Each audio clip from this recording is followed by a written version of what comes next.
Ibn Rushd, que l'Occident appellera Averroès, est l'un des penseurs les plus cruciaux de toute l'histoire humaine. Et pourtant, il est aussi l'un des plus maltraités par sa propre civilisation. Philosophe, juriste, médecin, commentateur d'Aristote et défenseur de la raison. Averroès est l'homme qui a fait renaître la philosophie grecque dans un monde qui commençait à la rejeter. Ironie tragique, ce que son propre monde a voulu effacer, l'Europe en a fait une fondation. Né à Cordoue en 1126, dans l'âge d'or andalou, Ibn Rushd grandit dans une grande famille de juristes. Mais très tôt, il dépasse le cadre religieux. Il lit tout, Aristote, Galien, la théologie, l'astronomie, le droit et la médecine. À 30 ans, il maîtrise tous les domaines de son époque. À 40 ans, il est déjà un des plus grands juges d'Andalousie. À 50 ans, son œuvre déborde de commentaires, d'analyses et de synthèses qui deviendront centrales en Europe.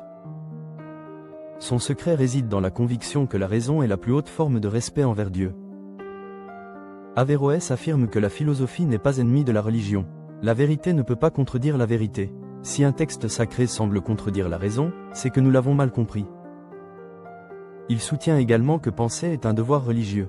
Ignorer la raison est une faute, chercher la vérité est une obligation. Il montre qu'il existe plusieurs niveaux de compréhension, le peuple, les théologiens et les philosophes. Chaque niveau lit le monde différemment. C'est l'un des points les plus explosifs de sa pensée. Pour Averroès, la foi sans réflexion n'est qu'imitation, et Dieu ne veut pas l'ignorance. Ses idées font de lui un révolutionnaire intellectuel, et une menace pour les pouvoirs religieux. À la fin de sa vie, Ibn Rushd subit la condamnation officielle par les courants littéralistes, l'interdiction de ses livres philosophico-scientifiques, la destruction de ses ouvrages, l'exil humiliant à Lucena et l'acharnement des juristes conservateurs. Un jour, ses livres sont brûlés publiquement à Cordoue. Lorsque le feu s'élève, Ibn Rushd murmure seulement. Les flammes dévorent le papier, pas la pensée. Il mourra oublié, rejeté, tandis que l'Occident s'apprête à s'approprier son héritage. Les œuvres d'Ibn Rushd pénètrent l'Europe au XIIIe siècle grâce aux traductions latines. Et tout change. Dans les universités de Paris, Bologne, Padoue et Oxford, on le surnomme le commentateur, parce qu'il est considéré comme le lecteur le plus profond d'Aristote de toute l'histoire. Sans Averroès, il n'y aurait pas de philosophie scolastique, pas de débat sur la foi et la raison en Europe, pas de renaissance intellectuelle, ni de modernité rationnelle. Les Européens découvrent grâce à lui l'esprit critique aristotélicien, la logique, la méthodologie scientifique, la séparation entre théologie et philosophie, et l'idée d'un monde régi par des lois plutôt que par des miracles permanents.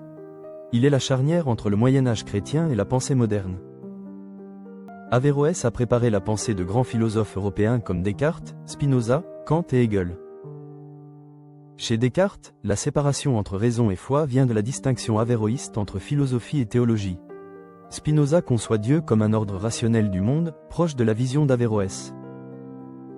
Kant s'inspire du débat ouvert par Averroès sur les limites de la connaissance humaine. Hegel retrouve l'écho de l'idée averroïste d'un intellect universel dans sa vision historique et téléologique du savoir. Toute la méthode philosophique européenne, rigueur, logique et critique, puise dans l'héritage d'Averroès. Après le XIIe siècle, le monde musulman traverse des tensions religieuses, un affaiblissement politique, la montée des courants littéralistes, un rejet de la philosophie et la fermeture progressive des espaces de débat. Averroès devient le symbole d'un savoir jugé dangereux, étranger et suspect. Alors que l'Europe avance grâce à lui, le monde musulman se replie, et la divergence commence. C'est l'un des grands drames de l'histoire.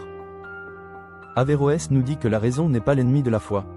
On ne peut pas enfermer la vérité dans un dogme. La pensée libre est une exigence spirituelle, et le savoir est une protection contre la manipulation. Une société qui craint la philosophie est une société qui se condamne elle-même. Ibn Rushd n'appartient pas à une religion, il appartient à l'humanité. L'histoire d'Averroès est celle d'un génie persécuté chez lui et célébré ailleurs. Un pont entre deux civilisations, un résistant contre l'obscurantisme, un penseur dont les idées sont encore nécessaires aujourd'hui. Et si l'on doit retenir une seule phrase, ce serait « Les civilisations avancent lorsqu'elles écoutent leurs philosophes et déclinent lorsqu'elles les brûlent ».